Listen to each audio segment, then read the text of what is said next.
Hello students, नमस्ते, राम राम, जय श्री कृष्णा। 2024 का ये मैथ का पेपर है जिसको हम आज से सॉल्व करेंगे।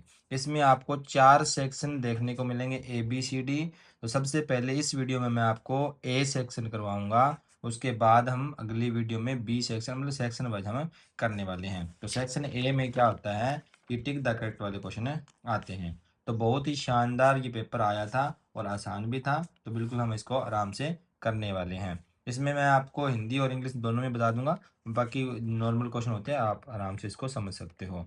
यहाँ पे दे रखा है दो संख्याओं का महत्तम समापवर्तन, मतलब यहाँ पे दे रखा है ये HCF की वैल्यू, और आपके पास ये HCF है। और दूसरा यहाँ पर एलसीएम कितना है हमारे पास, 162 है। और एक संख्या दोनों में से दे रखी है 50, एक नंबर दे रखा है, दूसरा नंबर हमें फाइंड करना है। तो बहुत ही आसान है, ये भी आप इंग्लिश में समझ सकते हो। तो ये देखो किस टाइप से सोल्व होगा। एलसीएम और एचसीएफ जब दिया और एक नंबर दिया हो तो हमारे पास एक फॉर्मूला होता है जो आपको याद होगा कि एलसीएम और एचसीएफ का जो मल्टीप्लाई जो होता है वो इक्वल आता है उन दोनों नंबरों के। ठीक है, तो आपको ये ध्यान रखना है। दोनों नंबरों के इक्वल होता है वो किसका होता है, प्रोडक्ट होता है। प्रोडक्ट से मतलब आप कह सकते हो गुणनफल के। ठीक है, तो दोनों एक ही बात है, गुणनफल के बराबर होता है। तो इसका मतलब ये हुआ कि एलसीएम यहाँ पे दे रखा है 162 और एचसीएफ हमारा दे रखा है 27, और इसके आगे दे रखा है 160, सॉरी एक नंबर दे रखा है इसमें से 54, और दूसरा नंबर हमें फाइंड करना जो हमें नहीं पता। तो नॉर्मल सी बात है, ये इससे डिवाइड हो जाएगा, तो यहाँ पे 54 इसके डिवाइड में आ जाएगा, यहाँ से हट जाएगा ये। और ये इससे कट रहा है कितने पे, 2 पे, और 2 से इसको कट करते हैं तो ये होता है 81 पे। इसका मतलब जो सेकंड नंबर है वो हमारा कितना है, 81 है। तो यहाँ ऑप्शन में आपको ए ऑप्शन में यहाँ पे पड़ा हुआ दिख रहा होगा, तो 81 आपका क्या होगा यहाँ पे आंसर होगा।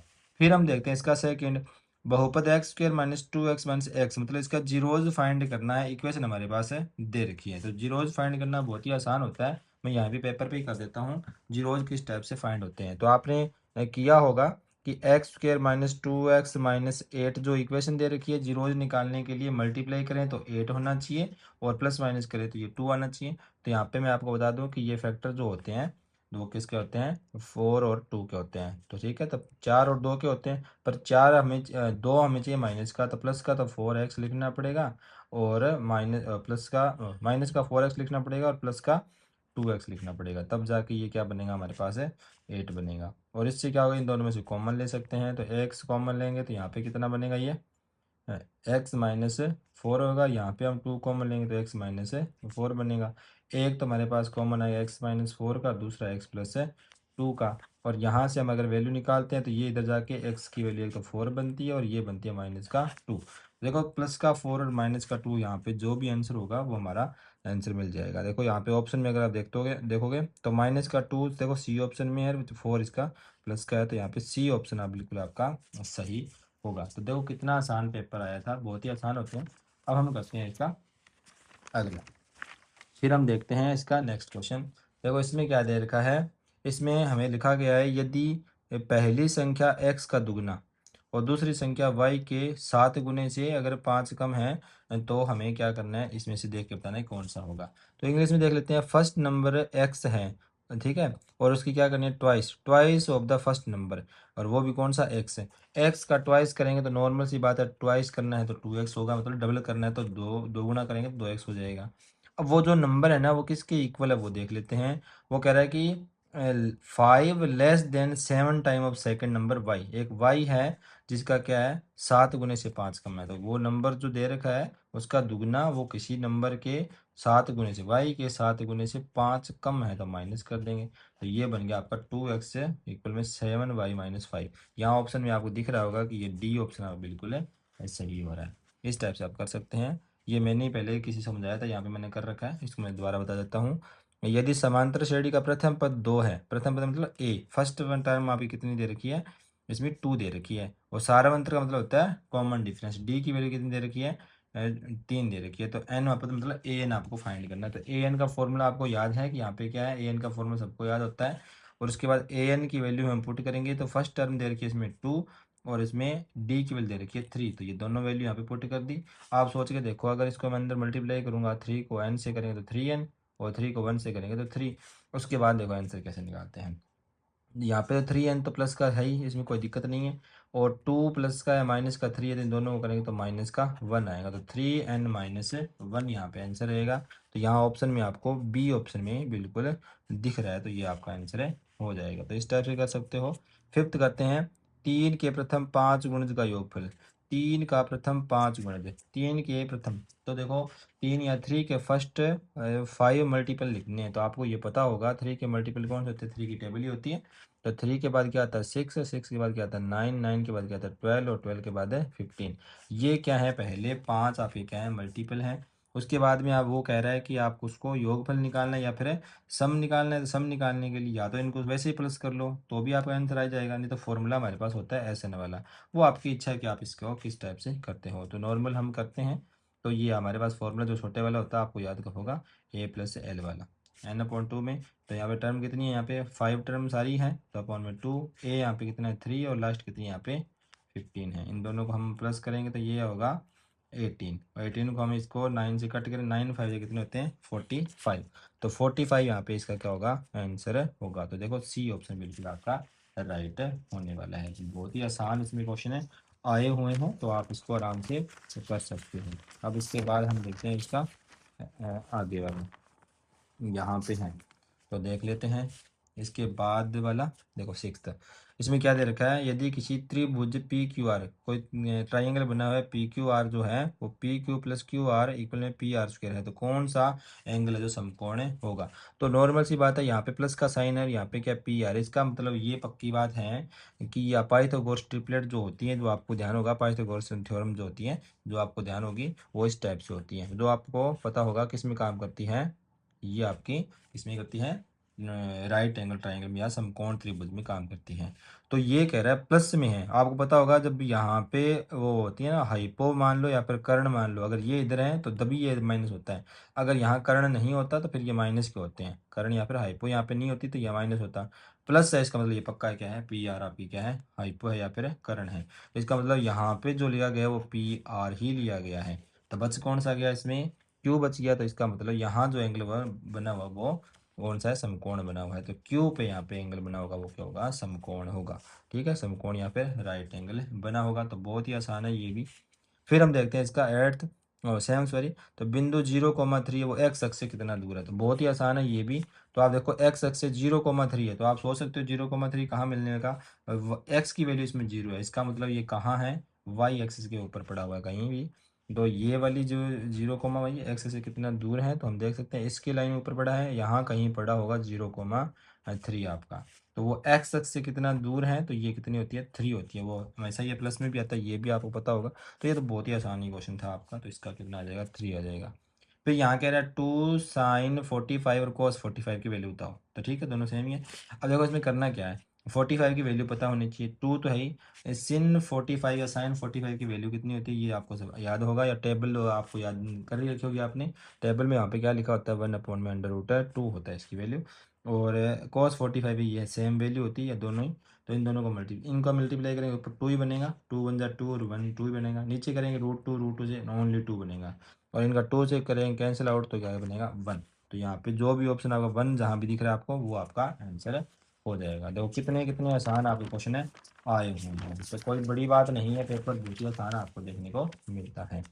फिर हम देखते हैं, यदि किसी वृक्ष की छाया की ऊंचाई 1/√3 गुना है तो सूर्य का उन्नयन कोण होगा।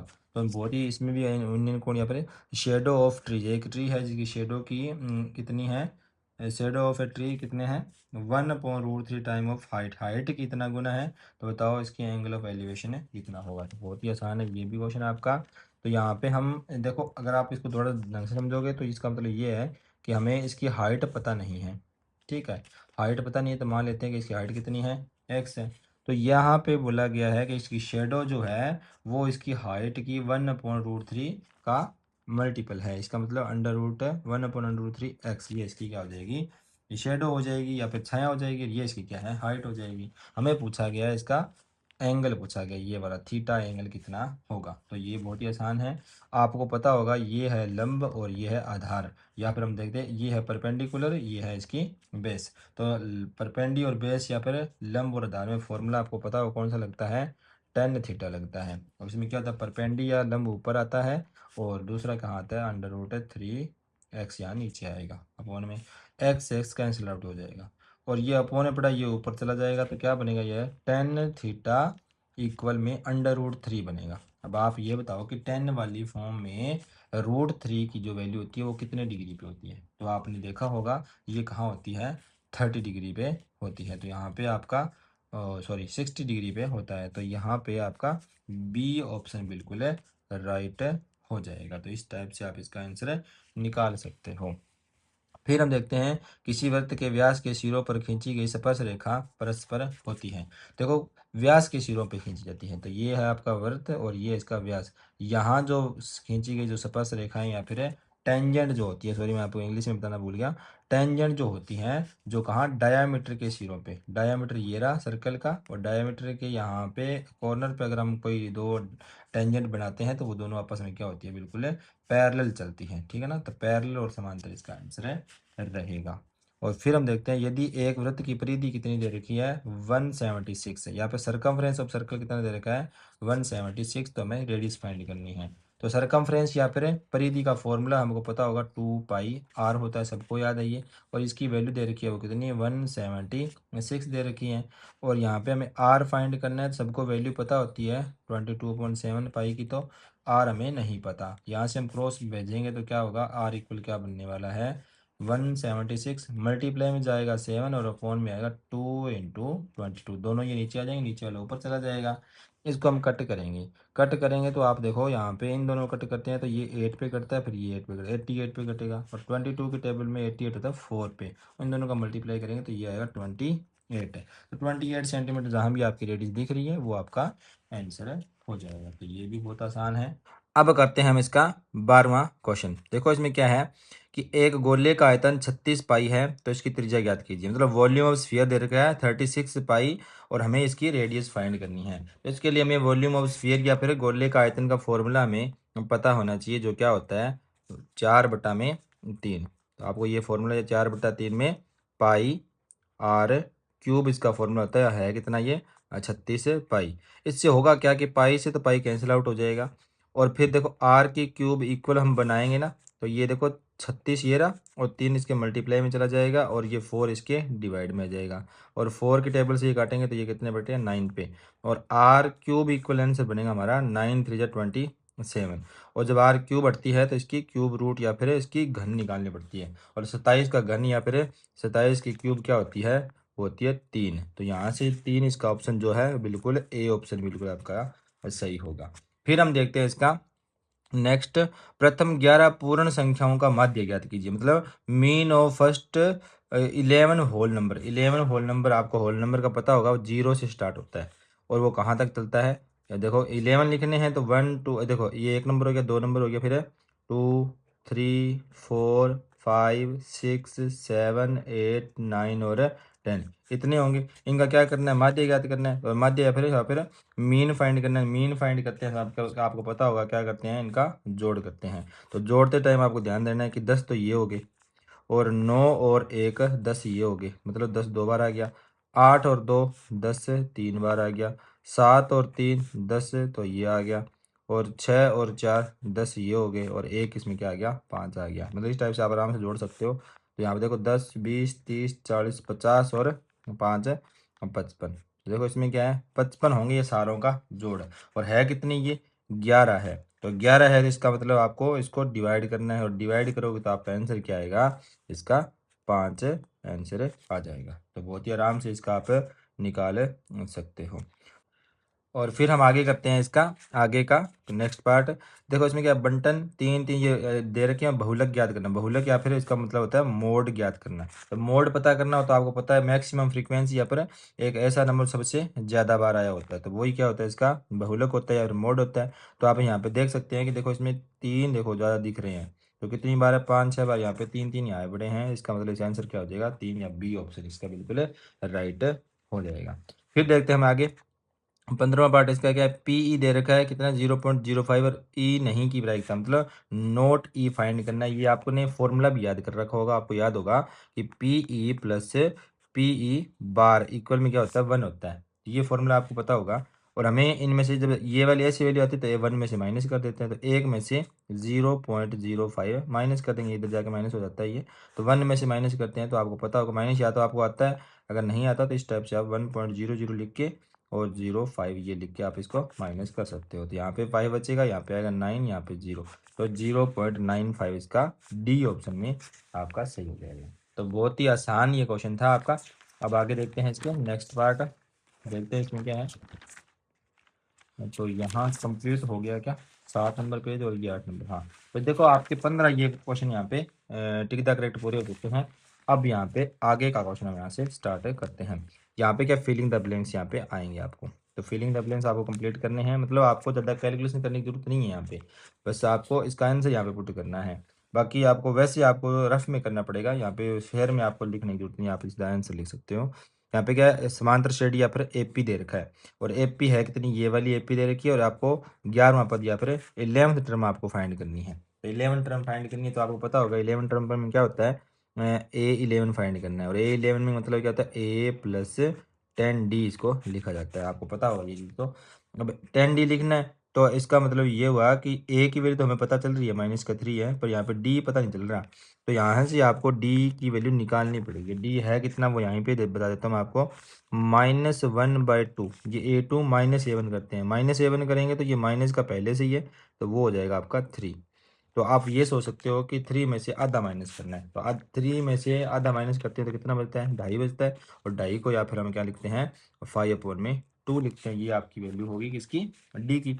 तो यहाँ से हम वैल्यू पुट कर सकते हैं। ए की वैल्यू साफ साफ दिख रही है, यहाँ पे 3 है, वो भी माइनस का, और फिर यहाँ पे 10 हो गया, और यहाँ पे 5/2 आ जाएगा। ये 2 इस 10 को कट कर देगा कितने पे, 5 पे, और 5 5 कितने होते हैं, 25, और 25 में से 3 हम माइनस कर देंगे तो आपको पता है 22 बचता है। ठीक है, तो 22 बचता है, तो यहाँ पे इसका आंसर भी क्या आ जाएगा, 22। तो ये आपका बिल्कुल आंसर हो जाएगा 22। ठीक है, उसके बाद देखते हैं cos स्क्वायर 60 और -sin स्क्वायर 60 की वैल्यू हमें बतानी है। तो ये आपने टेबल आपने याद करो कि 8.1 में ये आपकी 8.2 में सॉरी आती है, ये आपकी टेबल। तो वो आपको टेबल लर्न होनी चाहिए। तो cos स्क्वायर 60 की वैल्यू, cos स्क्वायर 60 की वैल्यू कितनी होती है ये आपको पता होना चाहिए। तो जो साइन 30 की होती है वो cos 30 मतलब 1/2 होती है इसकी वैल्यू। आप टेबल को चेक करके आंसर दे सकते हो। और साइन 30 की वैल्यू कितनी होती है, ये होती है √3/2। ये वैल्यू आपको टेबल लर्न करने से ही आएगी, तो आपको पता होना चाहिए। तो इन दोनों का हम करेंगे तो ये बनेगा 1/4, और माइनस में करेंगे 3/4। इन दोनों का हमें करना है माइनस। जब माइनस करोगे तो इसकी वैल्यू पता है कितनी आएगी, 4 तो एलसीएम में वैसे ही आ जाएगा, और 1 - 3 बनेगा, तो ये बनेगा -2/4, और इनको हम कट कर देंगे तो ये बनेगा 1/2, वो भी माइनस का। तो यहाँ पे जो आंसर आना है वो 1/2 आएगा, वो भी माइनस का। तो इस टाइप से आप इसका आंसर निकाल सकते हो। फिर हम देखते हैं इसका आगे का। यदि एक वृत्त का क्षेत्रफल 154 सेंटीमीटर, तो इसकी त्रिज्या क्या थी, वृत्त का क्षेत्रफल, या फिर area of circle. Area of circle कितना है, 1.54 दे रखा है, और सर्कल का एरिया दे रखा है, तो रेडियस फाइंड करनी है। सर्कल का एरिया आपको पता होगा क्या होता है, πr² होता है, सबको ये पता है ये इसका वैल्यू दे रखी है कितनी, 154, और रेडियस फाइंड करनी है, तो आर की वैल्यू हमें नहीं पता, और यहाँ जो वैल्यू की 22.7 हो जाएगी, 7 इसके मल्टीप्लाई में चला जाएगा, और 22 इसके डिवाइड में आ जाएगा, यहाँ से ये दोनों हट जाएंगे। इसकी टेबल से इसको काटेंगे तो ये बनेगा 7 पे कटेगा, 22 7 जा होते हैं। ठीक है, तो 7 7 कितने 49, या फिर 49 हो गए। अब आर स्क्वायर की वैल्यू उठाएंगे तो ये जाएगा इसी अंडर रूट में। तो आपको चेक करना है कि 49 किसका रूट होता है, 7 का होता है। तो यहाँ पे इसकी रेडियस या फिर त्रिज्या कितनी है, 7 है आपका। ठीक है, तो इस टाइप से आप इसका निकाल सकते हो। बहुत ही आसान क्वेश्चन है ये, कोई ज़्यादा बड़ी बात नहीं है। मतलब एक एक नंबर के हैं, आपको हल्का फुल्का भी, आपको थोड़ा बहुत भी अगर ध्यान से आपने क्लास में पढ़ा है तो आप बिल्कुल उसको आराम से कर सकते हो, कोई आपको ज़्यादा दिक्कत नहीं आएगी। फिर कहता है कि एक शंकु की त्रिज्या 6 सेंटीमीटर, ऊंचाई 8 है, तो त्रिज्या की ऊंचाई ज्ञात कीजिए। मतलब रेडियस ऑफ कोन दे रखी है कितनी, कोन की रेडियस है, ये ध्यान रखना भी, रेडियस मतलब आर की वैल्यू दे रखी है, और ये हाइट मतलब एच दे रखी है, हमें निकालने स्लैंट हाइट। तो बहुत ही आसान क्वेश्चन है ये भी। स्लैंट हाइट का डायरेक्ट फॉर्मूला होता है L इक्वल में √r² प्लस h²। ये स्लैंट हाइट आपने लर्न कर रखा होगा, पता होगा, तो वहाँ से आपको पता करना है। 12वें चैप्टर से क्वेश्चन लिया गया है। तो L इक्वल में निकालना है तो हमें R की वैल्यू पुट करनी है। तो R तो है 6 की स्क्वायर, और ये 8 की स्क्वायर। तो ये बहुत आसान हो गया, क्योंकि 6 की स्क्वायर कितनी होती है 36, और 8 की होती है 64। इन दोनों को ऐड करते हैं तो ये बनता है 100। और 100 सबको पता है कि कितने की स्क्वायर होती है, 10 की। इसका मतलब ये हुआ कि यहाँ पे जो स्लैंट हाइट आने वाली है वो 10 सेंटीमीटर आने वाला है। यहाँ पे आप 10 सेंटीमीटर आंसर दे सकते हो। तो बहुत आसान है ये भी। फिर आगे देखो, यहाँ पे दे रखा ये तो बहुत वैसे ही है। और 3 माध्यक और 2 माध्य और तब प्लस में क्या आएगा, ये फॉर्मूला आपको याद कर, 3 मीडियन और 2 मीन। ये तो फॉर्मूला आपकी बुक में साफ साफ लिखा भी हुआ है, आप चेक भी कर सकते हो। यहाँ पे क्या होता है, बहुलक होता है। ठीक है, तो बहुलक होता है, या फिर इसको हम इंग्लिश में लिखें तो मोड लिखा जाता है। ये तो बहुत आसान है, ये तो आपका सीधा मोड आपका आंसर था। यहाँ पे ये फॉर्मूला आपकी बुक में लिखा हुआ है, आप देखोगे जो स्टैटिक्स वाला या फिर सांख्यिकी वाला जो चैप्टर है, वहाँ पे आप देखोगे तो डायरेक्ट में एक बना करके लिखा हुआ है, वहाँ पे आप जाके चेक कर सकते हो। हालांकि आपने क्लास में पढ़ा भी होगा, वो देख लो। वर्ग अंतराल देगा 6 से 75। वर्ग चिन्ह, वर्ग चिन्ह क्या होता है ये देख लेते हैं। तो क्लास मार्क का वर्ग चिन्ह क्या होता है, क्लास मार्क होता है। और ये क्या 60 से 75 की क्लास मार्क आपने पता होगा एक्स की।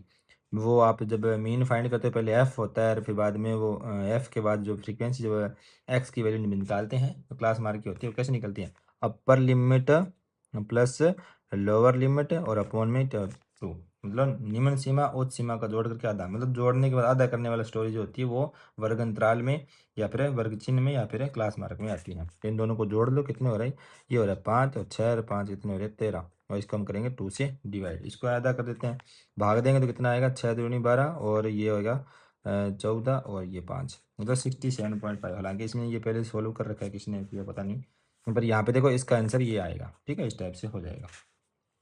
उसके बाद आगे देखते हैं, एक पासे को उछालने पर 6 से बड़ा अंक आने की प्रायिकता क्या होती है। यहाँ पे probability of getting number greater than 6।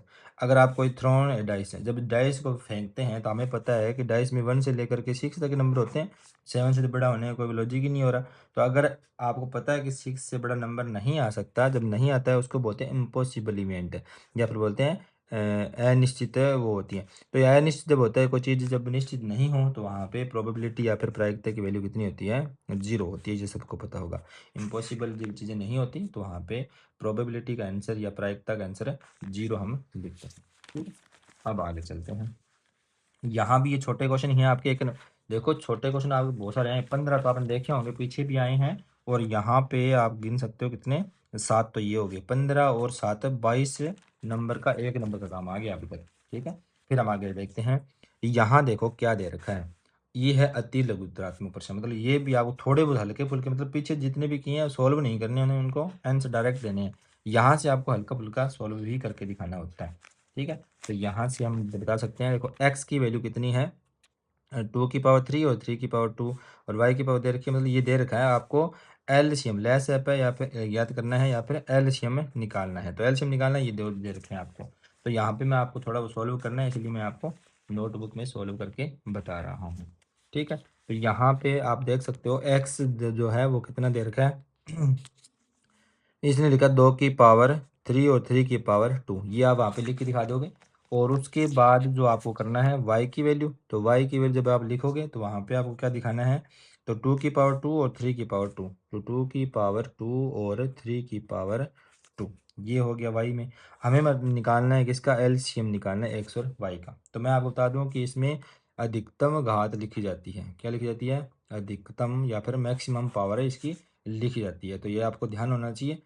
अब मैक्सिमम पावर लिखने देखो, 2 की पावर 2 है, यहाँ पे क्या 2 की पावर 3 है, तो ज़्यादा पावर कौन सी है, 2 की पावर 3 वाली है। और फिर आप देखोगे 3 की पावर 2 और 3 की पावर 2 दोनों सेम ही है, तो यहाँ पे कोई मैक्सिमम नहीं है, दोनों सेम ही है, तो इसका आंसर सीधा आ जाएगा। इसका आंसर करेंगे तो ये तो 8 आएगा, इसका करेंगे तो ये 9 आएगा, और 8 9 या कितने, तो 72 होते हैं। तो इसका मतलब इसका एल्शियम जो आया है वो कितना है, 72 है। तो यहाँ पे थोड़ा सॉल्व करके आंसर देना, तो यहाँ पे इसका आंसर 72 रहेगा। डायरेक्ट आपको नहीं लिखना, यहाँ पे मैंने 72 लिखा है, कहीं आप ये ना हो कि एग्जाम में ये 72 लिख के आ जाओ, तो ऐसा बिल्कुल ही पॉसिबल है नहीं है। ऐसे क्वेश्चनों को अति लघुत्तरात्मक वाले क्वेश्चन जो भी हैं उनको आप थोड़ा सा इस टाइप से सॉल्व करके आंसर आप दो, तो ये आपको एक नंबर मिलेगा, ये ध्यान रखना भाई। फिर हम देखते हैं बहुपद x² - 3 के शून्यांक ज्ञात कीजिए। शून्यांक पर जीरोज फाइंड करने हैं, यहाँ पे x² - 3 इसकी इक्वेशन दे रखी है। यहाँ पे दिख रखा है x² - 3, इसके क्या फाइंड करने हैं, जीरोज फाइंड करने हैं। तो ये आपका क्वेश्चन नंबर कौन सा है, अभी सेकंड पार्ट में यहाँ पे करा रहा हूँ, तीसरे क्वेश्चन का। ठीक है, फिर हम देखते हैं, तो इसके शून्यांक निकालने हैं, तो बहुत ही आसान है। देखो x² इक्वल में इधर 3 चला जाएगा, ये ऐसा हो गया। और 3 इधर चला जाएगा तो यहाँ पे जब होता है, आपको पता है स्क्वायर जब हटती है तो क्या होता है, सामने वाला नंबर अंडर रूट में चला जाता है। अंडर रूट में जाता है तो आपको ध्यान होना चाहिए कि ये प्लस और माइनस दोनों में आ सकता है। अब कईयों का ये डाउट रहता है कि ये दोनों प्लस माइनस क्यों आता है। असल में आपको पता होगा जब भी आप स्क्वायर करते हो, या देखो इधर से इधर आए तो कोई दिक्कत नहीं है, प्लस माइनस आया, ये आया क्यों, ये इसलिए होता है क्योंकि आपको पता होना चाहिए ये वाला जो नंबर होता है ना, इसके स्क्वायर करने से इधर ये 3 बनना चाहिए, मतलब आप जब स्क्वायर करते हो तो ये वाले नंबर आने चाहिए। क्या ऐसा होता है, हम देखते हैं कि अगर जैसे मान लो कि 4 है, इसका हम प्लस माइनस 2 में आंसर दे सकते हैं। क्या स्क्वायर करने से 4 बन रहा है क्या? अगर आप प्लस की 2 की स्क्वायर करते हैं तो भी आप करो तो 4 ही बनेंगे। अगर माइनस 2 की स्क्वायर करते हैं तो भी प्लस का ही 4 बनता है, दोनों बनता है ना। इसका मतलब माइनस का 2 भी आंसर होता है, प्लस का 2 भी आंसर होता है इसका स्क्वायर रूट में।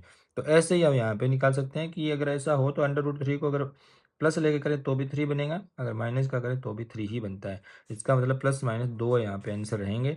तो आपके जीरोज अगर ये पूछे ना तो इसका मतलब अंडर रूट है प्लस का 3 भी आपका आंसर है, और x equal minus under root है 3 भी का क्या है आंसर है, दोनों ही इसके आंसर रहते हैं। तो ये यहाँ पर कंप्लीट हो गया था, हो जाता है। फिर हम आगे देखते हैं। समीकरण दे रखे हैं दो, इनकी हल करनी है, एक्स और वाई की वैल्यू निकालनी है। लीनियर इक्वेशन दे रखी है ये दोनों, और यहाँ पे आपको मेथड कोई भी लगाओ तो आप इसको निकाल के एक्स और वाई की वैल्यू बतानी है। अब मेथड का मतलब ये है यहाँ पे कि इसमें ये हमसे पूछ रहा है वो आपके जो एलिमिनेशन मेथड या फिर सब्स्टिट्यूशन वाला होता है ना, विलोपन विधि प्रतिस्थापन वाला, वो यहाँ पे करके दिखाना है आपको। तो एक्स और वाई ये विलोपन विधि बहुत ही अच्छे तरीके से काम करती हैं। तो यहाँ पे हम आगे वाला क्वेश्चन करते हैं। एक इक्वेशन इसने दे रखी है एक्स प्लस वाई, यहाँ पे दिख नहीं रहा ना, यहाँ नीचे कर देता हूँ थोड़ा सा।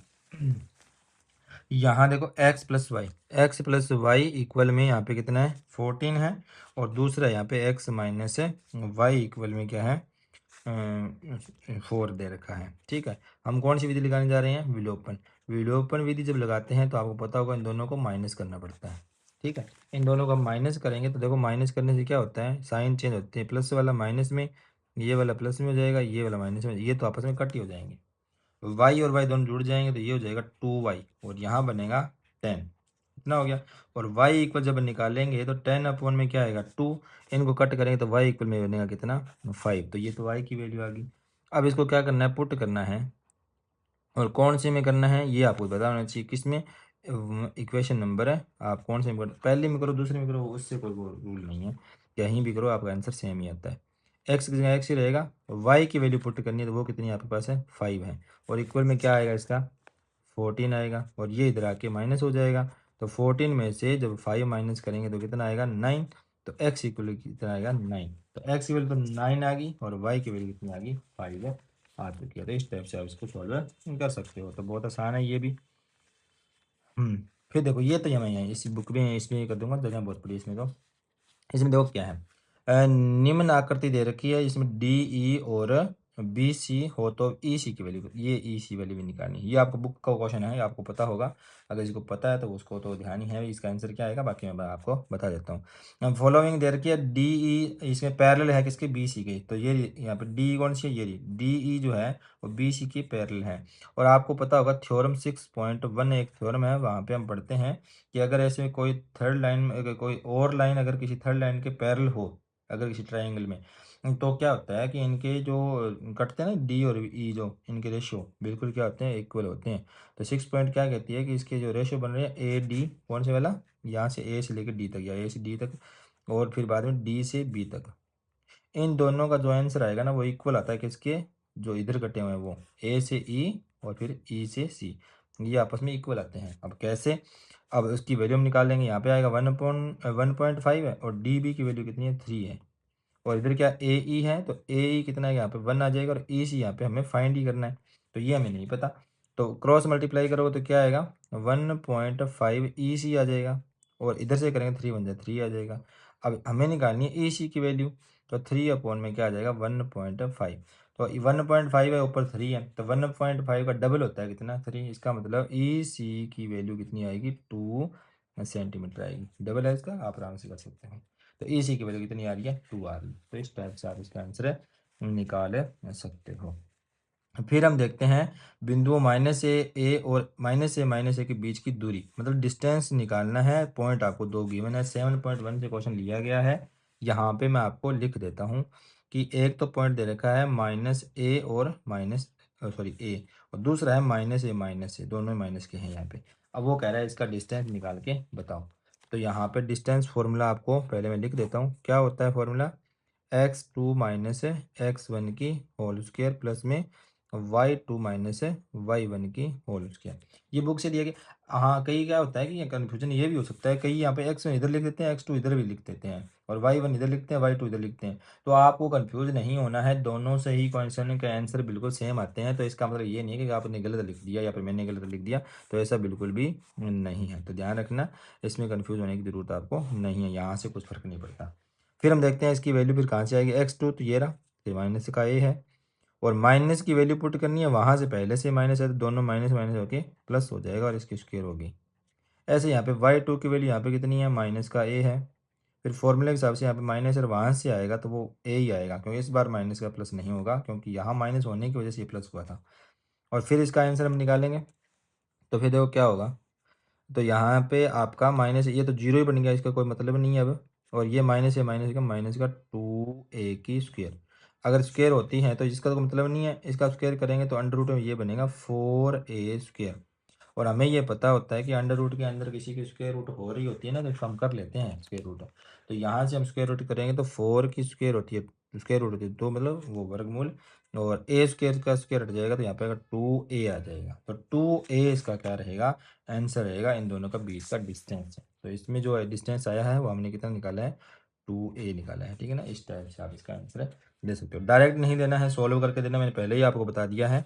तो सॉल्व करके ही इनके आंसर आपको देने हैं। ठीक है, इसका आगे वाला क्वेश्चन, एक ऊर्ध्वाधर खंबे की परछाई खंबे की ऊंचाई के बराबर है, तो इसका उन्नयन कोण ज्ञात कीजिए। बहुत ही आसान है, ये पीछे भी आपका छोटे क्वेश्चन में भी आपने देखा था, और फिर से ये एक बार आ गया है। हम देखते हैं इसका। खंबे की देखो, shadow of the vertical pole is equal to the height of the pole. मतलब एक शेडो जो है वो हाइट के इक्वली आ रही है एक पोल के। तो आपको फाइंड करना है एलिवेशन एंगल। तो बहुत ही आसान है ये, मैं आपको यहाँ पे डायग्राम बना के समझा देता हूँ कि ये किस टाइप का है। तो मतलब ये एक पोल है जिसकी हाइट मान लेते हैं कि h है, ठीक है।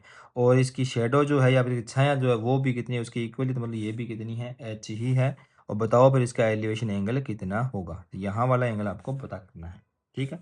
अब जब हमें नहीं पता होता तो हम क्या कर लेते हैं, ABC मान लेते हैं, और यहाँ पे हम मानना या फिर मानना फिर लेट भी इसको लिखते हैं इंग्लिश में लेट।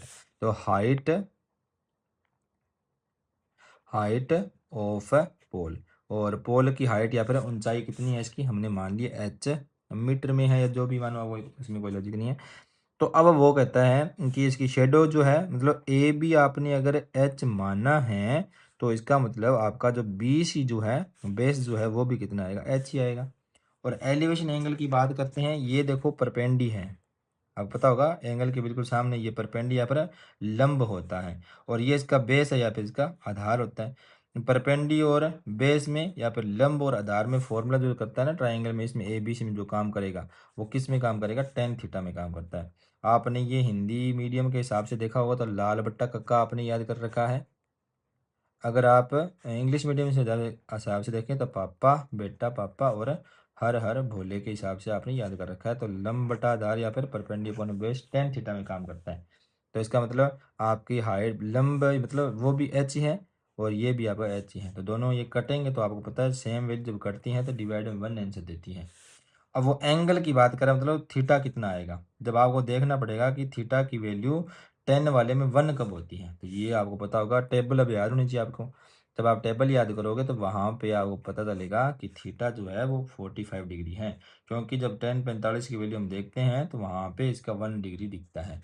तो इसका मतलब आपका आंसर जो है वो वहाँ पे 45 डिग्री होगा। तो इसका आंसर आपका 45 डिग्री। फिर हम देखते हैं, ये तो कंप्लीट हो गया। आगे आपका सेक्शन ए कंप्लीट होने वाला है। आपके यहाँ पे 10 क्वेश्चन दे रखे हैं, तो अब यहाँ पे बी बाद में शुरू होगा, पहले 10 पूरा कर लेते हैं। याद रखो, यदि एक मीनार के पाद बिंदु से 100 मीटर की दूरी पर स्थित एक बिंदु से शिखर का उन्नयन कोण 60 डिग्री है, तो मीनार की ऊंचाई ज्ञात कीजिए। बहुत ही आसान है, ये पीछे भी ये पिछला क्वेश्चन है, ये क्वेश्चन दोनों ही 9th चैप्टर से लिए गए हैं। तो इसमें बोला गया है कि if the angle of elevation of top of tower from the point of distance of 100 meter from the foot is 60 degree, तो find the height of tower। तो आपको हाइट फाइंड करनी, ये भी ऐसा क्वेश्चन ही है, मैं यहाँ पे लिख देता हूँ, बना के देता हूँ आपको डायग्राम सा, फिर आपको पता चलेगा। वो कह रहा है एक टावर है, ये टावर बना दिया, हमें नहीं पता ये कितना है, इसको हम मान लेते हैं कि ए बी कोई टावर है, ठीक है। और एक पॉइंट जो पड़ा है वो ज़मीन पे कहीं है, वो कितनी दूर है, उसने बोला है कि वो कितनी दूर पड़ा है, 100 मीटर दूर है कोई पॉइंट वो। तो यहाँ पे 100 मीटर दूर कोई पॉइंट है, तो ये 100 मीटर का हो गया।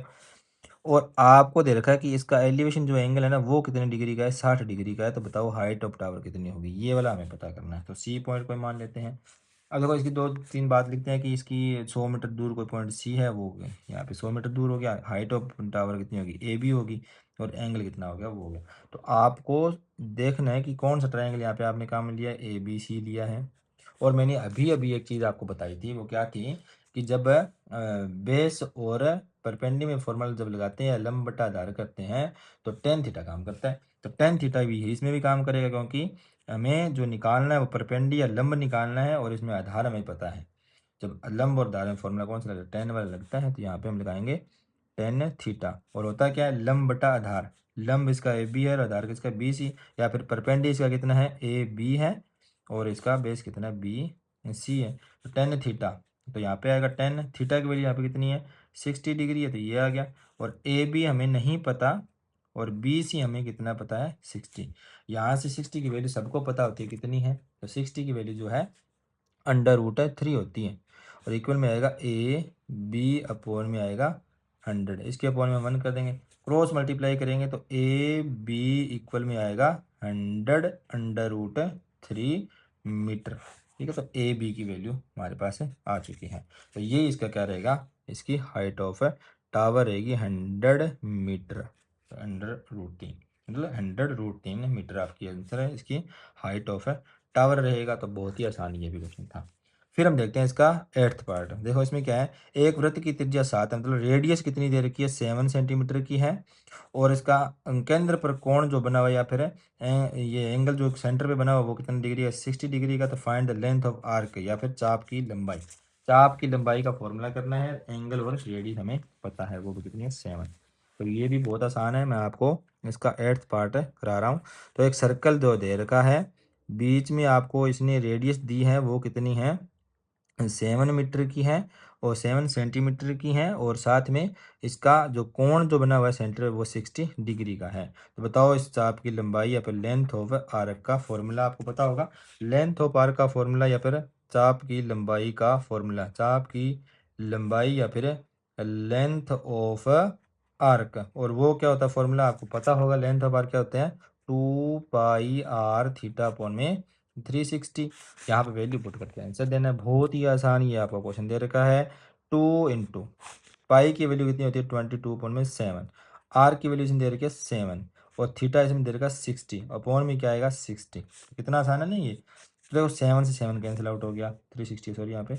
और यहाँ पे इसको हम काटेंगे तो ये कटेगा 6 पे, और ये काटेंगे तो ये कटेगा आपका 3 पे। ठीक है ना, ये इस टाइप से इसको काट सकते हो। अब आपका आंसर यहाँ से देखो क्या रहा है, तो 22 बच गया, नीचे 3 बच गया, इतना ही बचा, और तो कुछ बचा ही भी नहीं। तो इसका मतलब आपका 22/3 आपका आंसर है। कौन से में, सेंटीमीटर में, तो हम सेंटीमीटर लिख देंगे। अगर ये इसको आप डिवाइड करना चाहो तो 7 पॉइंट समथिंग इसका आंसर आ जाएगा। ठीक है, 7.33 के लगभग आएगा। तो इस टाइप से आप इसका आंसर दे सकते हो। ये भी आपका आंसर सही है, ये भी आपका सही है, दोनों सही है। तो कितना आसान क्वेश्चन है ये आपका। एक नंबर मैं आपको बता रहा हूँ कि फ्री के नंबर ही होते हैं, कुछ ज़्यादा बड़ी बात नहीं होती इन क्वेश्चनों में। ठीक है ना, तो ये हो गया। फिर हम देखते हैं इसका 9वां पार्ट। इसमें लिख रखा है एक घन का संपूर्ण पृष्ठीय क्षेत्रफल 1014 वर्ग मीटर है, तो घन की भुजा ज्ञात कीजिए। या फिर इसमें दे रखा है कि total surface area of cube, तो वो कितना है, 1014 मीटर स्क्वायर है। तो find the side of cube, side of cube find करनी है। क्या दे रखा है वो देखना जरूरी है। घन का संपूर्ण पृष्ठीय, total T S of cube. आपको पता होगा कि टोटल ये क्यूब जो होता है इसका टी एस से, या फिर संपूर्ण पृष्ठीय क्षेत्रफल क्या होता है, तो आपको पता देखना पड़ेगा। तो क्या होता है फॉर्मूला, याद होगा किसी को। तो संपूर्ण पृष्ठीय क्षेत्रफल जो घन का होता है वो होता है 6 × साइड स्क्वायर या फिर भुजा स्क्वायर होता है। और वो कितना दे रखा है इसने, ये दे रखा है 1014, तो 1014 मीटर स्क्वायर, ये इसका फॉर्मूला है। अब आपको पता होगा 6 से ये डिवाइड में चला जाएगा, तो यहाँ पे क्या आएगा, साइड स्क्वायर, साइड स्क्वायर मतलब भुजा स्क्वायर, इक्वल में आएगा 1014 के अपॉन में आ जाएगा 6।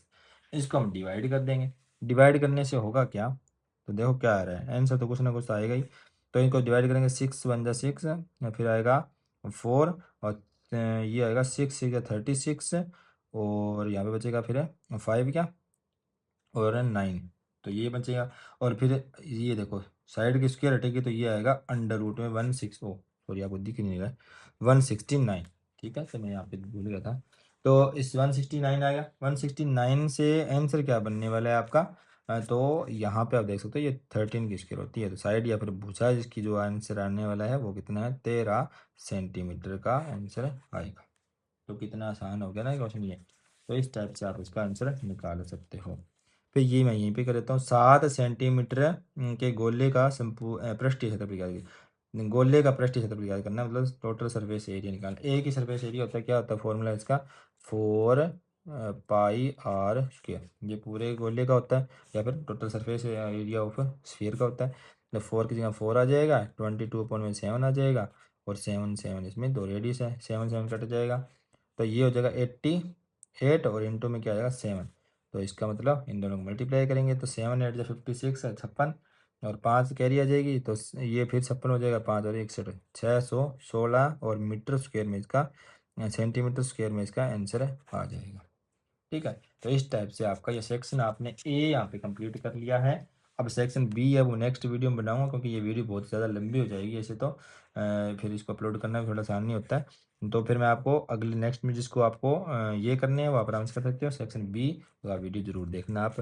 धन्यवाद।